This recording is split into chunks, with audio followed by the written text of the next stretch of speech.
আচ্ছা, মোটামুটি রাত ৮টা বাজে, আমি কিন্তু পুরোপুরি রেডি। তো যাব কিন্তু আমার একটা বন্ধুর বিয়েতে। তো ওর সাথে আমার মোটামুটি পরিচয় ওই ক্লাস 9-এ। 9-এর ১ম আমরা এক স্যারের কাছে গিয়ে মানে দেখা, ওখান থেকেই মানে চেনাশোনা।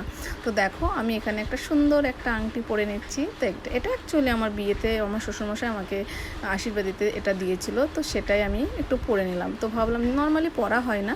তো ভাবলাম যে তোমাদের সাথে একটু শেয়ার করি। তো কেমন লাগছে আংটিটা জানিও।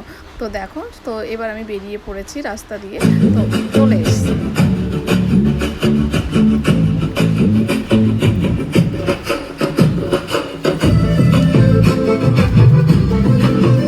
বিয়ে বাড়ি ঢুকতে না ঢুকতেই মন্দির, তো সেখানে আগে প্রণাম করে নিলাম। এটা হলো দুর্গা মন্দির। তো এদের বাড়িতে মানে সারা বছর দুর্গা ঠাকুর থাকে আর কি। তো দেখো এখানে ভীষণ মানে এতটাই ভিড়, তো কি বলবো, আমরা কোনো এন্ট্রিই পাচ্ছিলাম না। তারপরেও একটু কেমন কেমন লাগছিলো। তো তার